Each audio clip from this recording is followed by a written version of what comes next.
धीरे से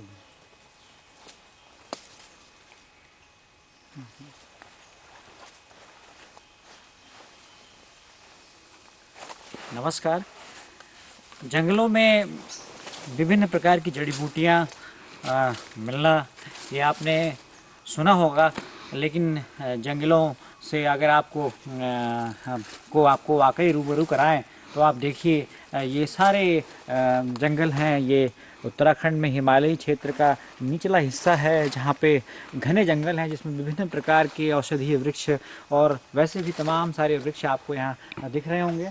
और वैसे ही एक स्थल से हमने आपको प्रयास किया है कि हम वैसी जड़ी बूटियों को आपको दिखाएं जिनके बारे में आप शायद परिचित ना हों। ऐसी ही एक वनस्पति को हम आपके सम्मुख लाए हैं, जिसे निर्विषा के नाम से जाना जाता है। नाम से ही स्पष्ट है कि विष को निर्विष करने वाली, यानी ऐसी औषधि, ऐसी अमृत तुल्य औषधि जिसमें कुछ ऐसे गुण हों जिससे वो विष के प्रभाव को कम कर देती हो। क्या आप जानना नहीं चाहेंगे उस वनस्पति का नाम? जी हाँ, मैं आपको आज इस जंगली क्षेत्र में, घने जंगलों के बीच में एक ऐसी वनस्पति के बारे में आज परिचय देने जा रहा हूँ और साथ साथ उसको दिखाने भी जा रहा हूँ, जिसे हमने स्थानीय लोगों से पूछा तो वो बताने लगे कि ये ऐसी वनस्पति है जिससे कहीं पे अगर घाव हो जाए या कहीं व्रण हो जाए जो ठीक ना हो रहा हो तो हम इसके जड़ का लेप लगा देते हैं तो ठीक हो जाता है।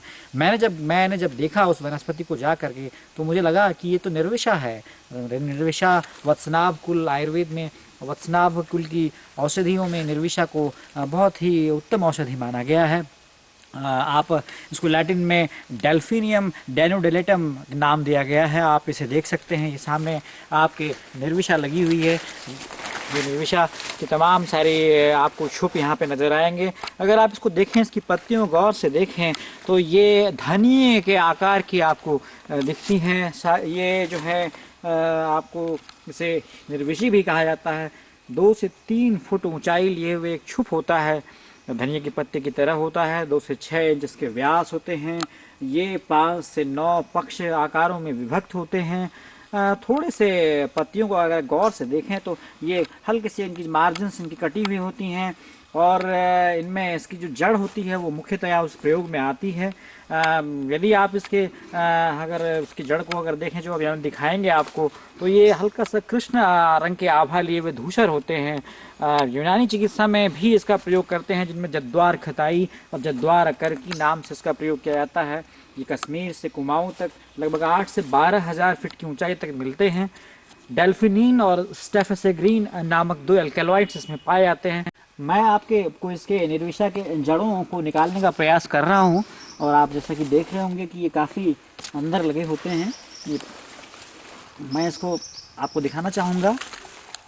ये इसकी जड़ है जो साफ आपको दिख सकती है। ये धूसर वर्ण की है और धूसर वर्ण और हल्का सा काले कलर की है और इसका ये निर्विषा की यही प्रयोज्य अंग है, जिसका प्रयोग जो है व्रणों में या किसी भी पुराने से पुराने घाव में इसका प्रयोग किया जाता है। इसका प्रयोग त्रिदोषज विकारों में भी किया जाता है और यदि सांस्थानिक प्रयोग देखा जाए तो इसका प्रयोग शौथ में, सूजन में, कुष्ठ में, वेदना में, जहाँ कहीं भी हो इसका लेप किया जाता है।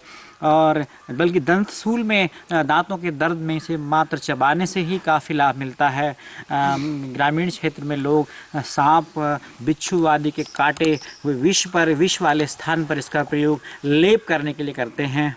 साथ साथ नाड़ी दौर्बल्य की स्थिति में या विभिन्न प्रकार की वात व्याधियों में, जैसे पक्षाघात हो या अर्दित हो या आक्षेपक की स्थिति हो, इन सभी स्थितियों में इसका प्रयोग किया जाता है।